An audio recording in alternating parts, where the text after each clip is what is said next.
Students, मैं doctor Atul Yadav, associate professor of history, government PG college Ambala cantt. आज का हमारा विषय है Napoleon Bonaparte and continental system.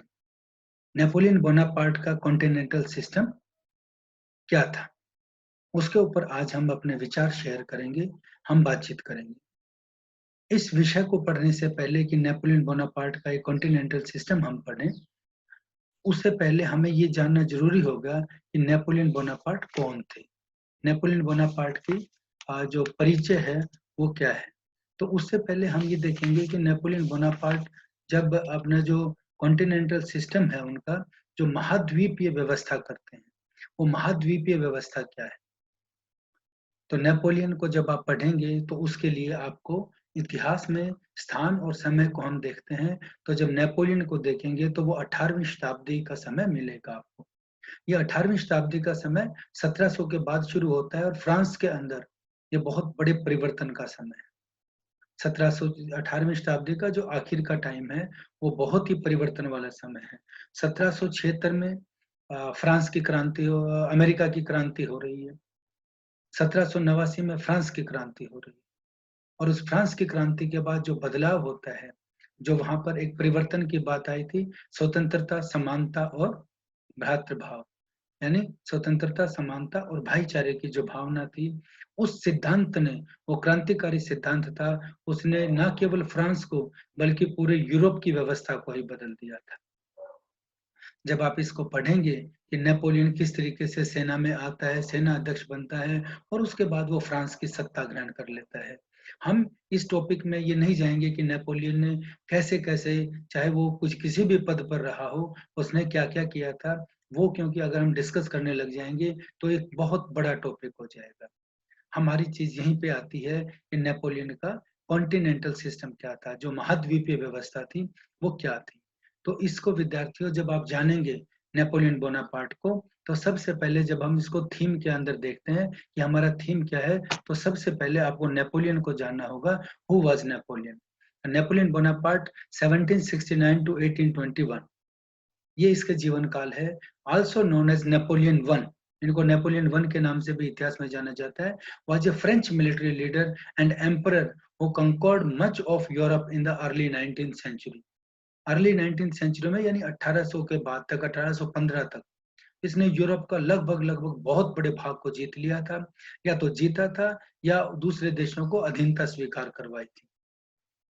After seizing political power in France in 1799, he crowned himself emperor in 1804. 1804 में वो वहां का शासक बन गया था। तो यहाँ पे आप तुलना की दृष्टि से अगर देखना चाहें कि नेपोलियन ने क्या किया था, तो आप समझने की दृष्टि से भारतीय इतिहास को देख सकते हैं। भारतीय इतिहास में आप प्राचीन भारत के इतिहास में जाएंगे तो आप समुद्रगुप्त को देखेंगे। मैं यहाँ पे तुलना नहीं कर रहा हूँ, ना नेपोलियन की तुलना कर रहा हूँ, ना समुद्रगुप्त की कर रहा हूँ। केवल आपको समझाने के लिए एक बात बता रहा हूँ कि जब समुद्रगुप्त ने भारत विजय आरंभ की थी, तो समुद्रगुप्त ने कुछ क्षेत्र को अपने साम्राज्य में मिलाया था, अन्यथा उसने दूसरे राज्यों को अपनी अधीनता स्वीकार करवा दी थी और फिर वो आगे बढ़ते चले गए थे। इस तरीके से उन्होंने संपूर्ण भारत को विजित कर लिया था। इसी व्यवस्था को अगर देखें तो ये नेपोलियन के ऊपर भी आती है कि जब नेपोलियन फ्रांस से चलता है तो वो पूरा का पूरा मानचित्र में आगे दिखाऊंगा आपको, या मानचित्र में मैं आपको दिखाने की कोशिश करता हूँ। ये तो व्यवस्था थी। यहाँ पे देखिए, यहाँ पे विद्यार्थियों आपके सामने आएगा कि यहाँ पे ये फ्रांस है। फ्रांस से चलता है तो ये इटली है, इटली के साथ ऑस्ट्रिया है, ऑस्ट्रिया के साथ ये पर्शिया है, पर्शिया के साथ नीदरलैंड वगैरह आ जाते हैं और ये रशिया आ जाता है। रशिया के बाद ये ओटोमन एम्पायर आ जाता है। ओटोमन एम्पायर से जब यहाँ जाएंगे आप तो यहाँ पे स्पेन आ जाएगा। तो ये सारा का सारा क्षेत्र था, या तो उसने विजिट कर लिया था या उसको संधि कर ली थी या उसको अधीनता स्वीकार कर ली थी। एक क्षेत्र उससे छूटा रह गया था और वो क्षेत्र था इंग्लैंड का। इंग्लैंड को वो नहीं हरा पाया था क्योंकि फ्रांस के और इंग्लैंड के बीच में एक इंग्लिश चैनल है, उसको वो नहीं पार कर पाया था। उसने एक बार कोशिश की थी, लेकिन उसमें उसकी हार हो गई थी। ये मानचित्र यही दर्शा रहा है कि ये फ्रांस से लेकर ये संपूर्ण यूरोप, अभी देखिए रूस तक वो आ गया था। ये वर्तमान स्थिति को दर्शा रहा है। तो इस सारे क्षेत्र के ऊपर उसका अधिकार हो गया था। ये जो मैं राउंड शेप में आपको बता रहा हूँ, ये पूरा क्षेत्र उसके अधिकार क्षेत्र में था। लेकिन उसके बाद ये जो इंग्लैंड है, इंग्लैंड के साथ पर्शिया मिला, या जर्मनी और रूस मिल गए, और ऑस्ट्रिया ने जब ये मिल गए थे आपस में, तो उसको हरा दिया गया था। और इसी व्यवस्था को फिर 1815 में चेंज किया गया था, जो आप अपने चैप्टर में पढ़ेंगे कि 1815 की वियना कांग्रेस थी। तो उस वियना कांग्रेस को देखने के समय, उस समय बताएंगे आपको क्या व्यवस्था आ जाती है। तो जब हम नेपोलियन को देखते हैं, तो ये नेपोलियन का परिचय आता है हमारे पास कि नेपोलियन कौन था, और यही नेपोलियन के विषय में मैंने आपको बताने की कोशिश की है। सेकंड यहाँ पे देखेंगे, फ्रॉम 1789 टू 1814, 1814 तक वो सत्ता में रहता है, युद्धों में उलझा रहा है पूरे समय।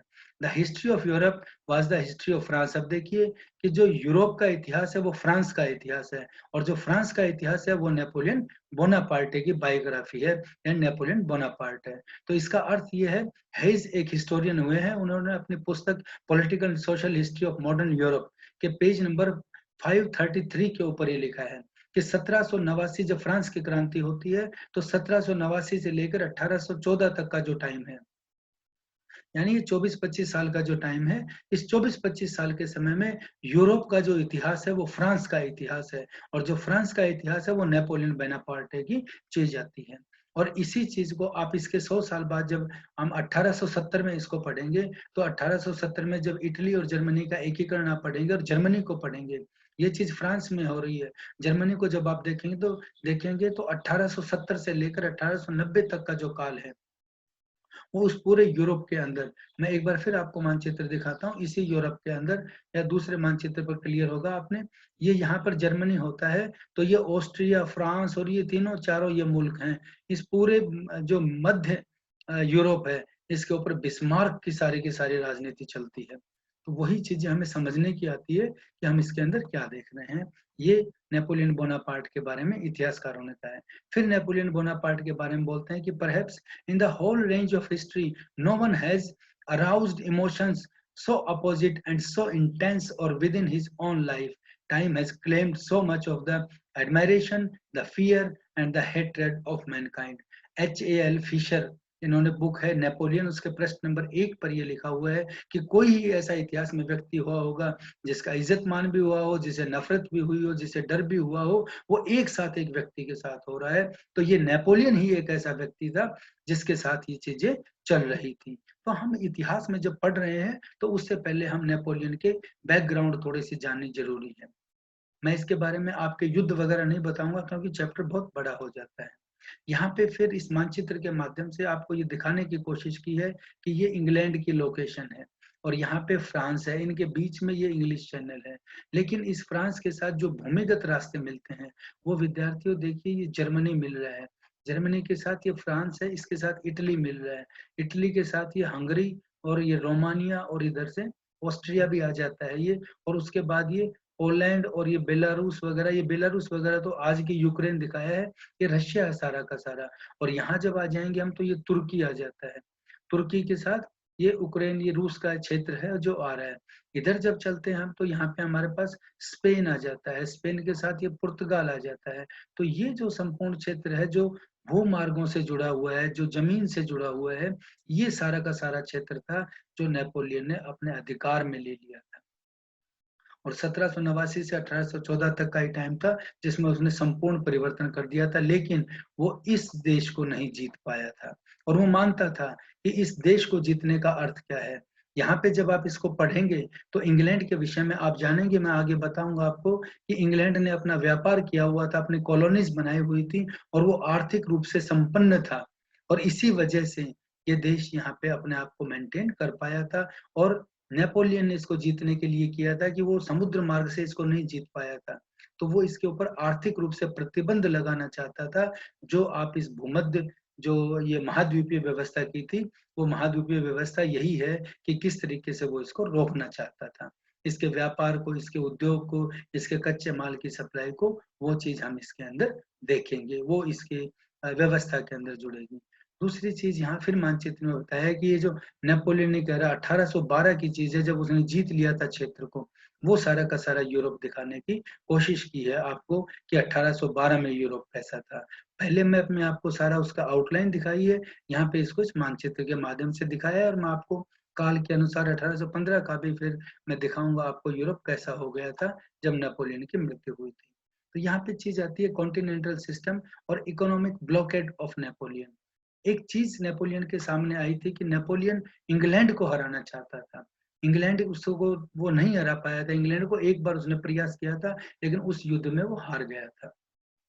तो नेपोलियन के इंग्लैंड के विषय में क्या विचार थे, नेपोलियन क्या मानता था इसको, वही चीज मैंने यहाँ हाईलाइट करके आपके साथ शेयर करने की कोशिश की है कि अप टू 1807 1807 ईस्वी तक Napoleon won about all the countries of Europe, लगभग कंट्रीज को जीत लिया था उसने, and wants to win England.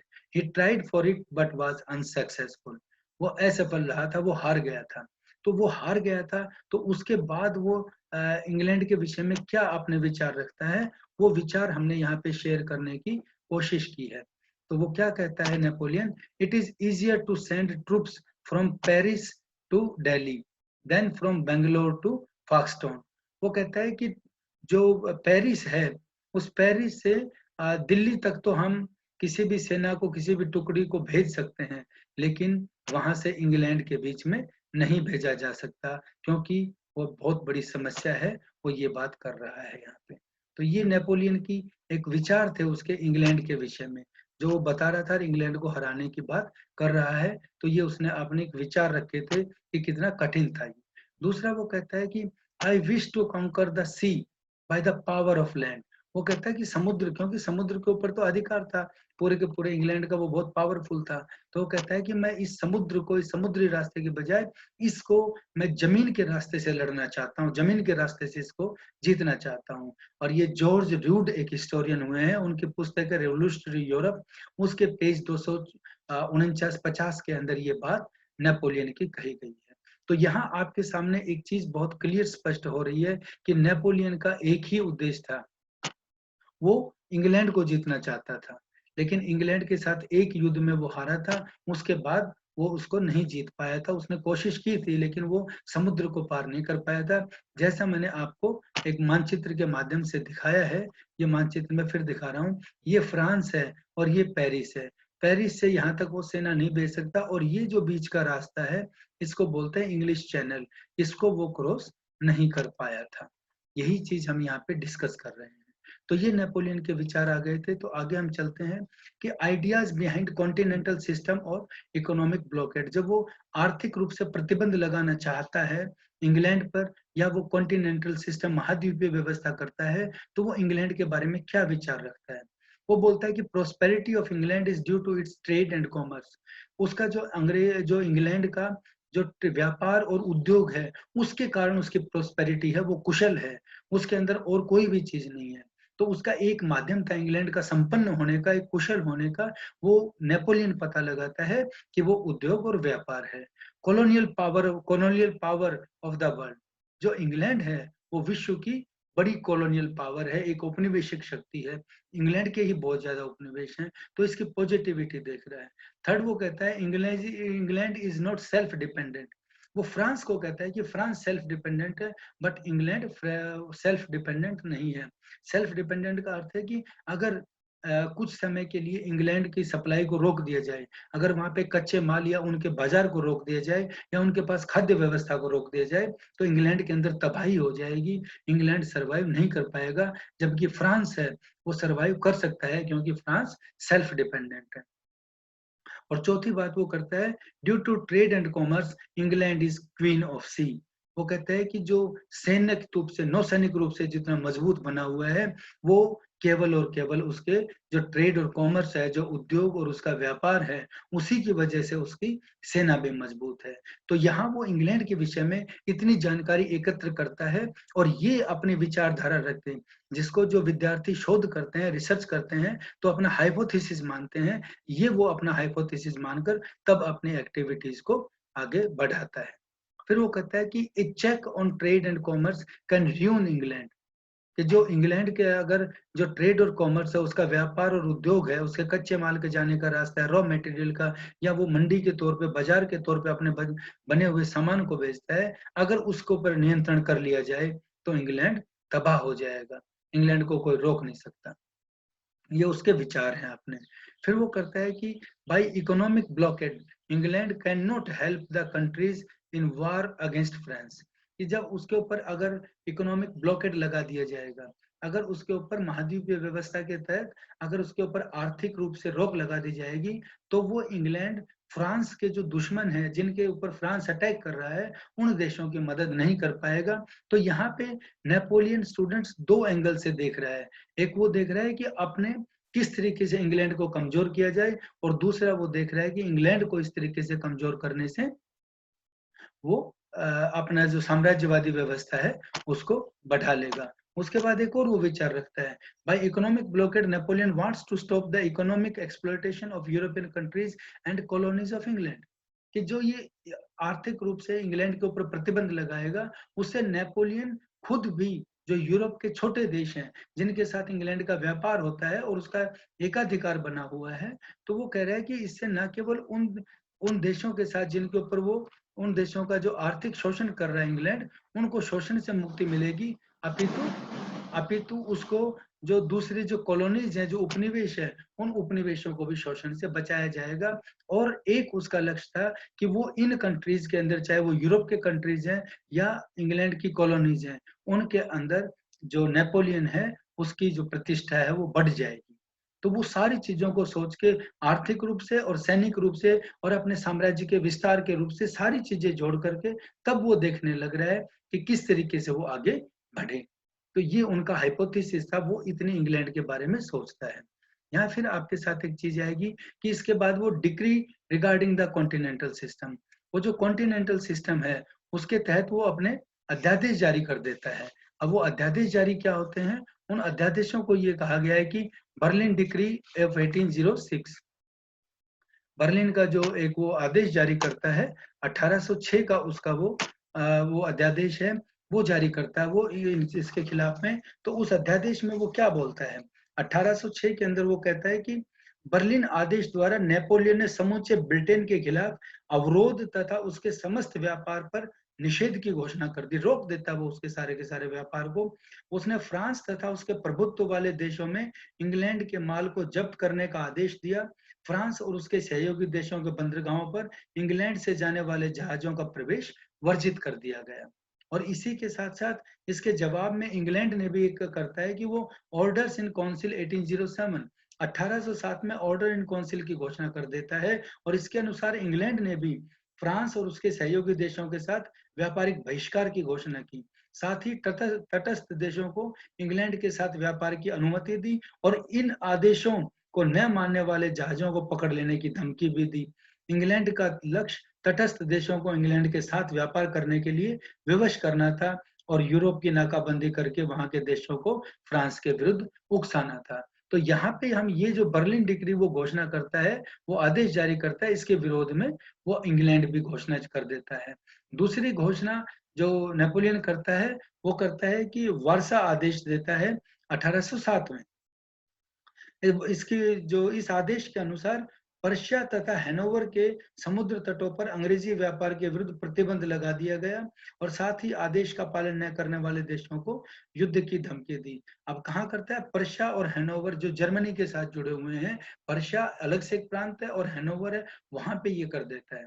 उसके बाद 1807 में वो मिलान का आदेश जारी करता है और इसमें वो कोई भी जहाज अपने माल की तलाशी अंग्रेजों को न दे, ये घोषणा करता है और अन्यथा उसका माल जब्त कर लिया जाएगा। अंग्रेज के विरुद्ध उनको खड़ा करता है।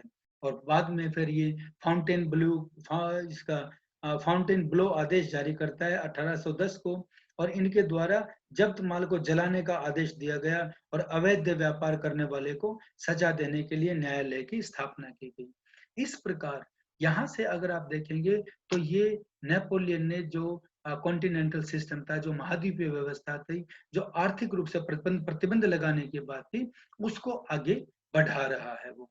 तो यहाँ आगे हम देखेंगे कि ये चीज आती है, ये है enforcement of the continental system, इस कॉन्टिनेंटल सिस्टम को कैसे वो लगा देता है, इसको कैसे लगाया जाता है।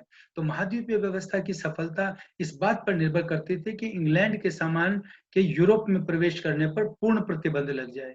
नेपोलियन ने लगातार अपने मित्र देशों पर इंग्लैंड के साथ व्यापार बंद करने के लिए दबाव डाला और और नेपोलियन द्वारा विभिन्न देशों के महाद्वीपीय व्यवस्था को लागू करने का विवरण इस पर जैसे डिटेल है हमारी, उसके अंदर है कि जिन देशों पर आक्रमण भी किए और इसको लागू करने के लिए संघर्ष किया।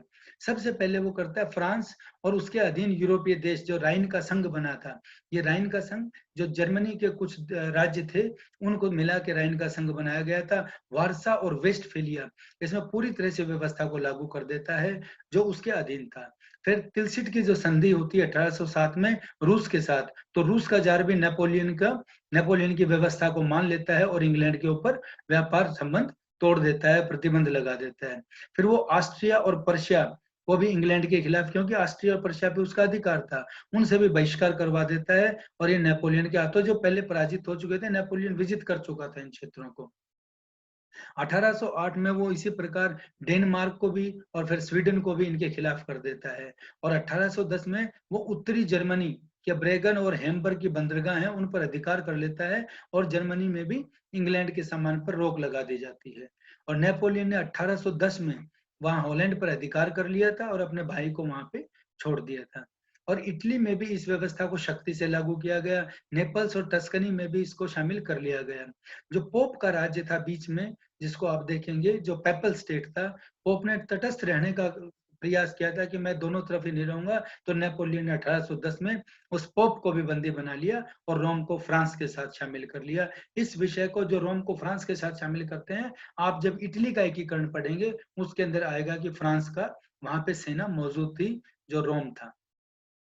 और पुर्तगाल के इंग्लैंड के साथ बहुत अच्छे संबंध थे क्योंकि दोनों के दोनों समुद्र के किनारे पर टिके हुए थे दोनों देश। तो नेपोलियन ने भी इस व्यवस्था को, नेपोलियन की व्यवस्था को मानने से इनकार कर दिया था, तो उसने पुर्तगाल पर हमला कर दिया और 1807 में पुर्तगाल पर अधिकार कर लिया और वहां पे भी इस व्यवस्था को लागू कर दिया। तो इस प्रकार आप देख रहे हैं कि वो पूरे के पूरे क्षेत्र पर अधिकार करता जाता है और वहां पे इस कॉन्टिनेंटल सिस्टम को, महाद्वीपीय व्यवस्था को लागू कर देता है। लेकिन इतना ही नहीं होता, वो इससे उसका भी नुकसान होता है। ये एक पॉइंट और था कि रूस में जो महाद्वीपीय व्यवस्था में शामिल था, बाद में वो नेपोलियन के खिलाफ हो जाता है और 1812 ईस्वी में जार ने इस व्यवस्था को लागू करने से मना कर दिया और नेपोलियन ने 5 लाख की सेना सहित रूस पर आक्रमण किया। लेकिन वहां पर उसकी सेना, वहां पे बीमारी फैल गई थी बहुत ज्यादा और सेना वहां पे नहीं टिक सकी और ये महाद्वीपीय व्यवस्था वहां से टूट गई थी।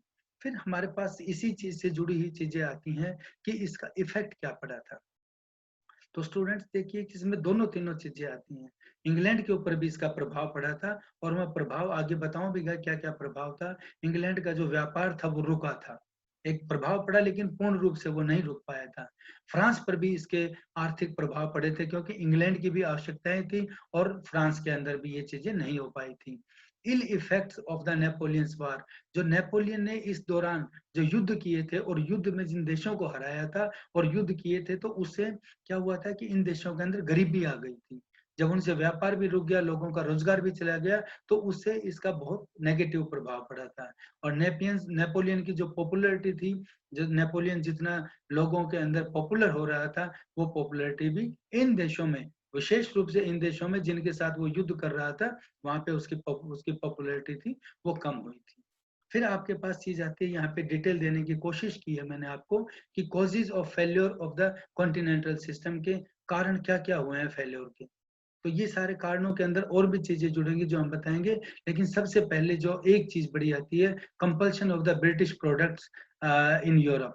जो यूरोप के अंदर इन ब्रिटिश के जो प्रोडक्ट्स थे उन्हीं की कंपल्शन बहुत ज्यादा थी और उसके अंदर ये चीज देने की कोशिश की है कि जो एक इतिहासकार थॉम्सन हुए हैं, उन्होंने अपनी बुक में Napoleon Bonaparte his rise and fall के अंदर लिखा है कि वो 1805 के अंदर 37% था जो इंग्लैंड से फ्रांस के अंदर चीज आ रही थी, 6 में 30% था, 7 में 25% था, 8 में फिर 25.7% हो गया और 1809 में 35% हो गया और 1810 में ये चीज 42% हो जाती है।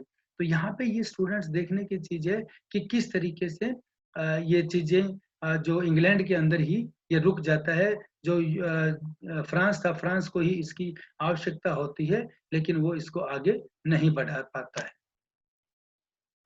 इस प्रकार जब आप देखते हैं कि ये क्योंकि जो फ्रांस है, फ्रांस के अंदर ही ये चीज पूर्ण रूप से लागू नहीं हो पाई थी, उनको भी जिन चीजों की आवश्यकता थी वो उनको जरूरी थी, तो वो इंग्लैंड से ये ले रहे थे, तो इस वजह से ये व्यवस्था असफल हुई। दूसरी चीज हम इसमें देखेंगे कि navigational superiority and colonial richness. जो इंग्लैंड था उसकी जो नौसैनिक शक्ति थी उसमें वो सुपीरियोरिटी थी उसकी, और वो औपनिवेशिक तौर पर भी बहुत रिच था, उसकी सबसे बड़ी ज्यादा उपनिवेश थे। और इम्प्रैक्टिबिलिटी ऑफ द स्कीम, इस योजना को जिस तरीके से नेपोलियन ने लागू किया वो व्यवहारिक रूप से सही नहीं थी, व्यवहारिक रूप से लागू करने को उसमें कमियां थी। और यूरोपियंस वार्स, जो यूरोपीय देश थे वो सारे के सारे युद्धों में उलझे रहे थे, तो एक तरफ तो युद्धों में उलझे हुए हैं और दूसरी तरफ इसके ऊपर प्रतिबंध लग रहा है, तो वो कोई प्रैक्टिकेबिलिटी नहीं थी, उसको सही नहीं माना जा सकता था। और सबसे बड़ी चीज क्या हुई, डिस्कॉर्ड विद पोप। जो पोप था, पोप के साथ उसकी अनबन हो गई थी, और जब पोप ने निष्पक्ष रहने की बात कही थी तो उसने पोप के ऊपर भी हमला करके पोप के सत्ता को फ्रांस के साथ मिला लिया था। इस प्रकार धार्मिक तौर पर भी लोग उसके विरुद्ध हो गए थे, और ये जो कॉन्टिनेंटल सिस्टम था ये फेल हुआ था।